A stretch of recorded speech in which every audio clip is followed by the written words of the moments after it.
যে আজকের এই অনুষ্ঠানটি আমরা কি জন্য করছি।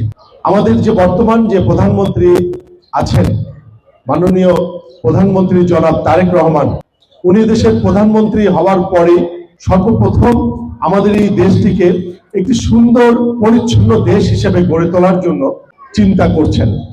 সেই পরিচ্ছন্ন এবং সুন্দর একটি দেশ হিসেবে গড়ে তোলার জন্য যাদের ভূমিকা সবচেয়ে বেশি, যারা এর সাথে অঙ্গাঙ্গিভাবে জড়িত, আমাদের সেই পরিচ্ছন্নতা কর্মী ভাই ও বোনদের জন্য সবার আগে উনি চিন্তা করেছেন যে আমার সেই পরিচ্ছন্নতা কর্মী ভাই বোনেরা কেমন আছেন, তাদের জন্য আমরা কি করতে পারি।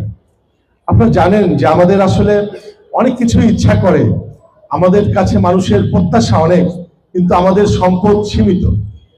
আপনারা যারা এখানে পরিচ্ছন্নতা কর্মী ভাই বোনেরা উপস্থিত হয়েছেন, আপনাদের প্রত্যেকেরই তো সংসার আছে, কেউ বাবা কেউ মা। তো সেই সংসারে আপনাদের হয়তো আপনাদেরও বাবা মা আছে, আপনাদেরও সন্তানরা আছে। আপনারা হয়তো সেই দিন শেষে আপনারা অনেক কষ্ট করে আপনাদের মাসে হয়তো বেতন আপনারা সামান্য কিছু পান। সেই বেতনের অতিরিক্ত যদি কোনো চাহিদা আপনার সন্তানরা যদি আপনার কাছে করে যে মা বা বাবা আমাকে এই শার্টটি কিনে দাও বা আমাকে এই খাবারটি কিনে দাও, সেটি যদি আপনার সাধ্যের বাইরে থাকে, আপনারা কি বাবা মা হিসেবে সন্তানের সেই আবদারটুকু মেটাতে পারবেন? কিন্তু মনে মনে কিন্তু আপনারা কষ্ট পাবেন যে আমার সন্তানটির, আমার এই প্রিয় সন্তানটির আবদার আমি মেটাতে পারলাম না। তেমনি কিন্তু আমরা এবং আমাদের যে বর্তমান প্রধানমন্ত্রী আছেন, আমাদের অবস্থা কিন্তু একই রকম। আমাদের এই বাংলাদেশে বেশিরভাগ মানুষই দরিদ্র সীমার নিচে বসবাস করে।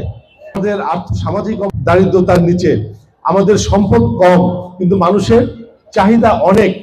আমরা কিন্তু চাইলেই সবকিছু করতে পারি না। আমাদের এই সীমিত, আমাদের কষ্টে বুক ফেটে যায়, কিন্তু চাইলেই কিন্তু সম্পদ যেহেতু সীমিত, তারপরেও এই সীমিত সম্পদ দিয়ে আমাদের মাননীয় প্রধানমন্ত্রী সর্বপ্রথম যে আপনাদের জন্য এই সামান্য ঈদ উপহারটির ব্যবস্থা করেছে। এই জন্য আপনাদেরকে বুঝতে হবে যে উপহারটি দিচ্ছেন উনি, সেই উপহারের পরিমাণ কিন্তু কম, কিন্তু আপনাদের প্রতি ভালোবাসা বা আপনাদের প্রতি যে ওনার যে চিন্তাটা, এটা কিন্তু অনেক বেশি।